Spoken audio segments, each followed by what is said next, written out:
begreifen. Dankeschön.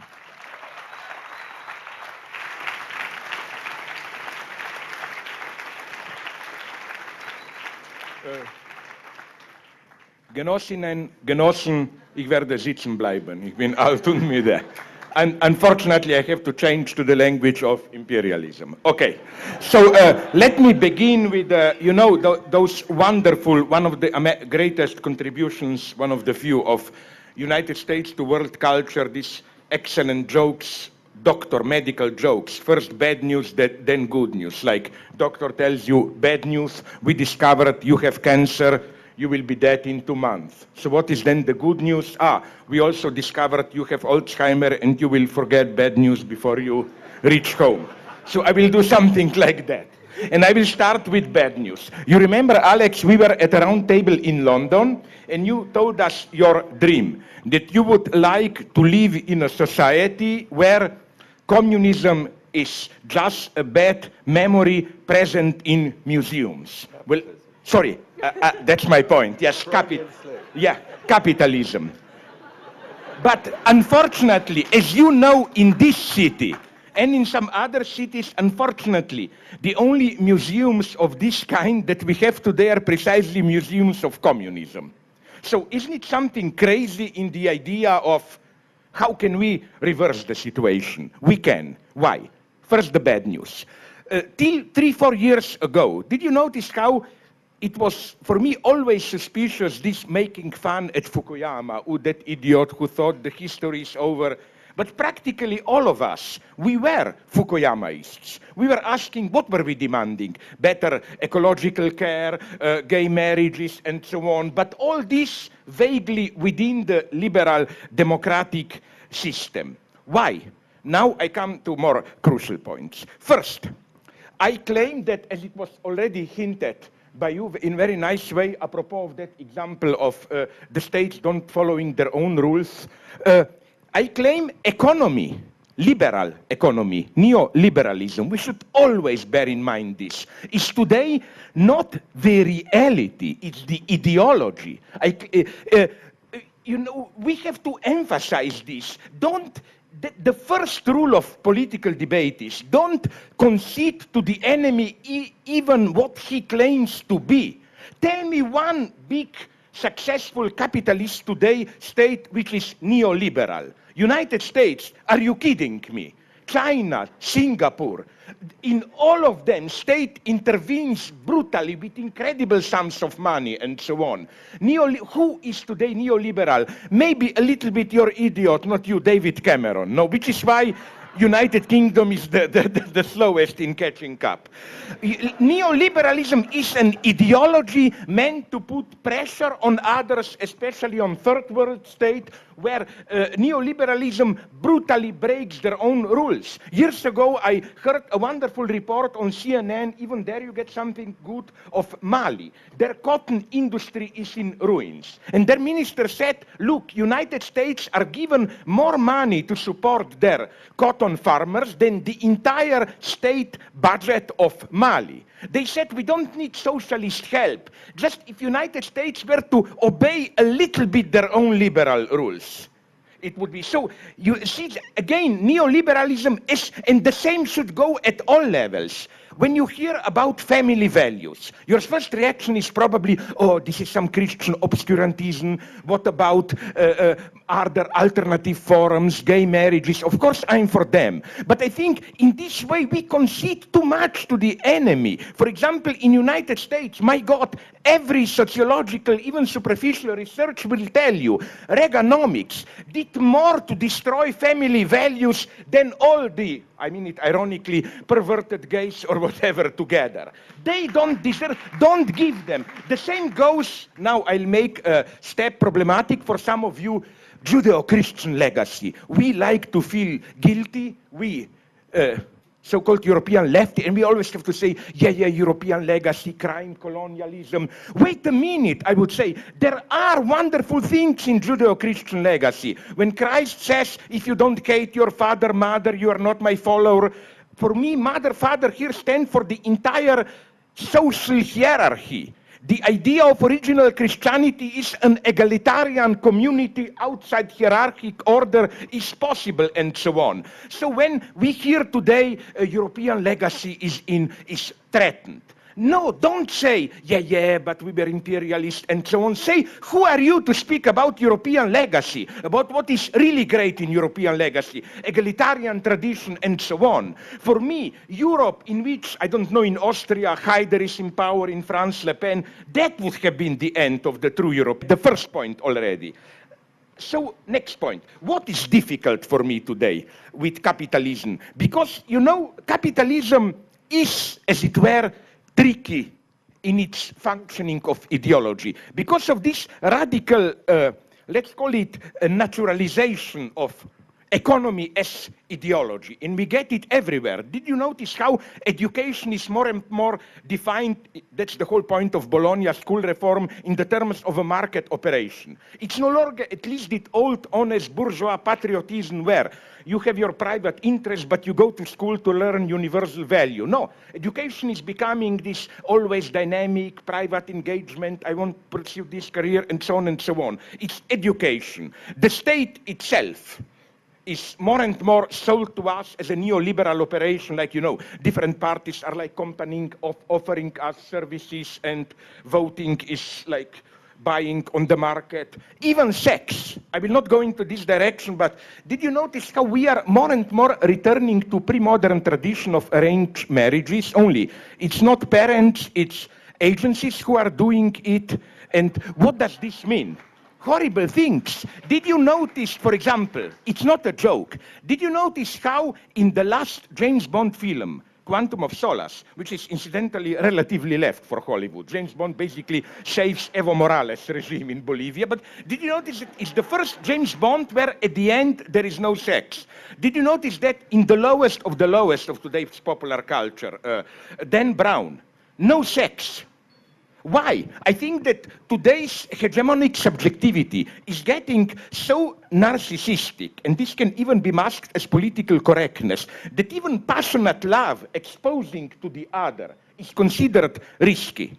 There was a marriage agency in the United States which had, I noticed it, an excellent publicity. They said, we will enable you to be in love without falling. Like, you know, the idea of falling in love, you are shocked, it's too much. Everything must be prearranged and so on and so on. Through, of course, marketing mechanisms. That's how you work with these marriage agencies and so on and so on. So the problem of today's capitalism is, did you notice how, for example, with ecology and so on, how today's capitalism tries to present itself as ethical? Let me now mention a paradox. Did you notice how today, more and more, we almost have an overload of anti-capitalism, but a false, moralistic one. You cannot open a newspaper without reading, this company is polluting environment, that company is employing slave labor, and so on, but it's all done in a moralistic way. There are some corrupted guys there who, and we get rid of them, and the system will function, and so on. Beware of this moralism. You know where the left was the victim of this moralism? Let me shock you a little bit. You know this debate a month ago, even now, is the NATO intervention in Libya justified? I was horrified how a great majority of left liberal comments that I've read were at this moralistic level of suspicion. Is it that we really intervened there just to help the victims, suffering people, or were there darker motives, economic, political there? A true leftist should be even ashamed to ask this question. Of course there are always interests. The true question should be, who will get these arms? And here I lack analysis. If somebody convinces me that in Libya we have elements of genuine emancipatory movement, I'm not sure of that. That's the problem. Then I would say give them all the arms you can, because probably if they truly are this, 10 years from now they will use it against NATO itself. No, I mean, you know, the true question is not this moralistic question, were they ethically pure, those who decided. The true question is who and for what will use these arms. My God, let's get rid of this moralism. Then you will end up with Starbucks, my old example. You know what happens in Starbucks? It's an ingenious operation, today's ideology at its best.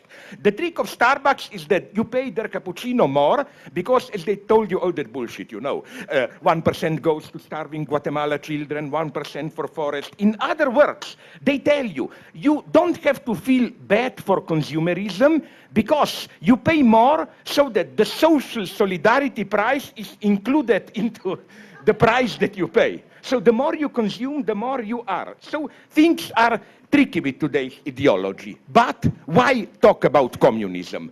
Good reasons. First reason, there are, it is, I think, absolutely clear, more and more clear signs that there is a whole series of problems. I've listed them in my books. I don't have to go into them now. Ecology, biogenetics, the problem of intellectual property, the horror called Bologna reform, the change of higher education into a factory producing experts. That's their ideal. Their ideal is, as a French minister explained to me in a debate, cars are burning in the suburb of Paris, he told me. Now we need you intellectuals. Psychologists tell us how to control the crowds, urbanists how to plan the cities.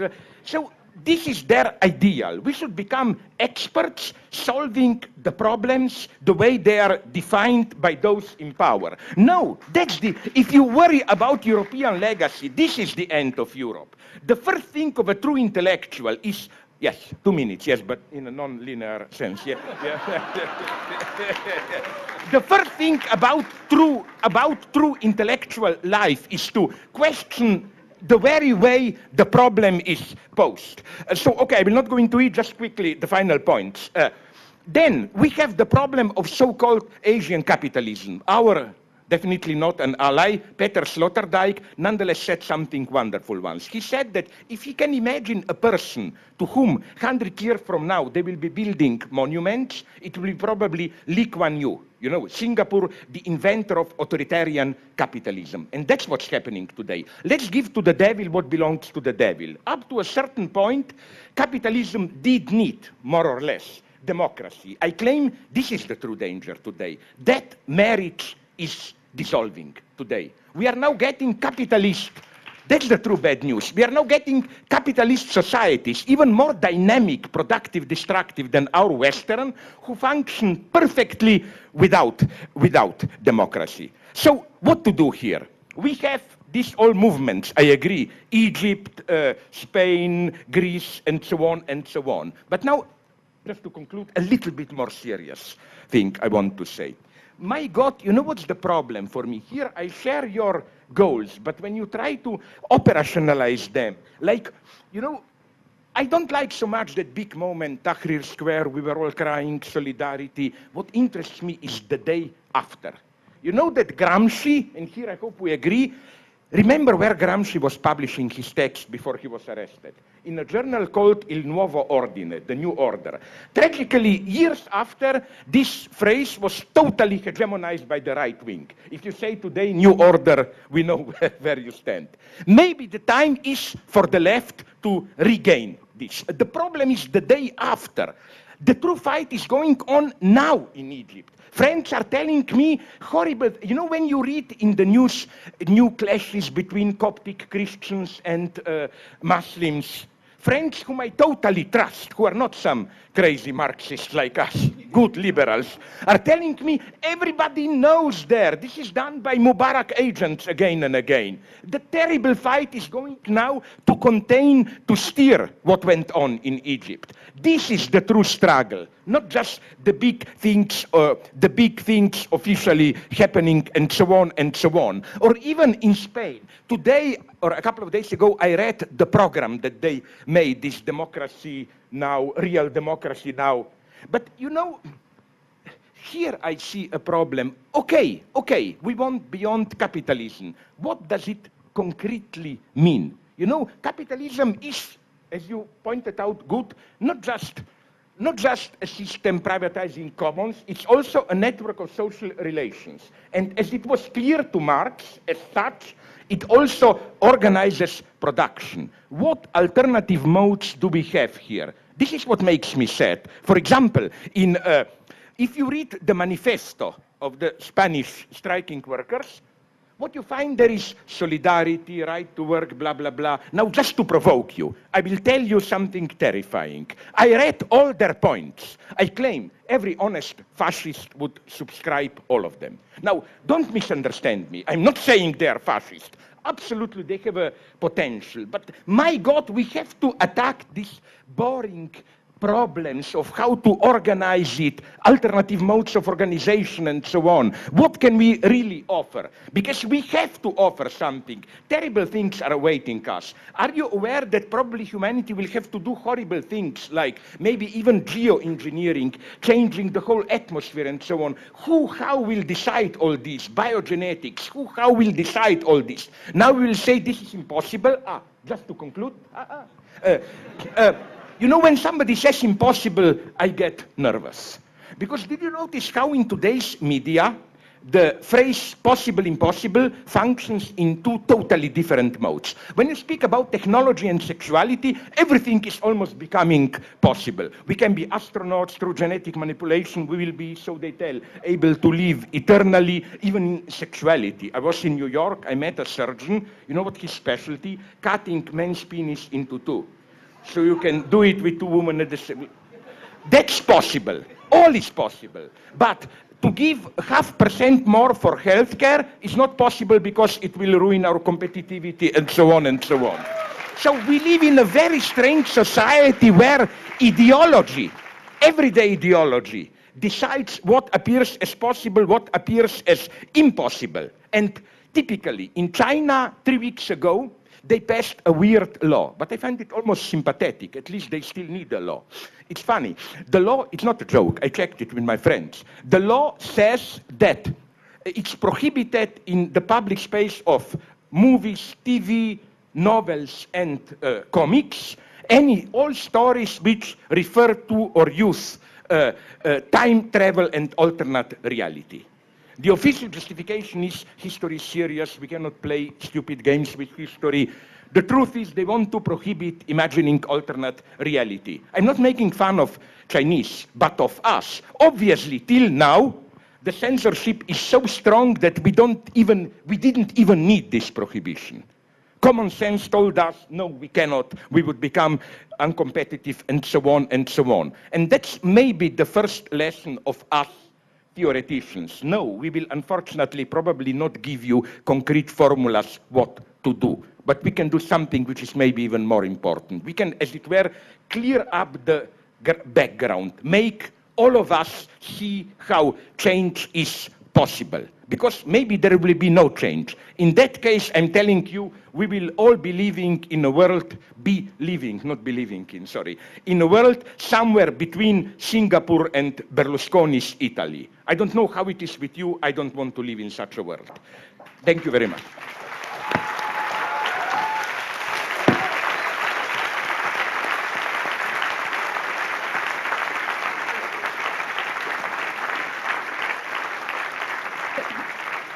Thank you very much.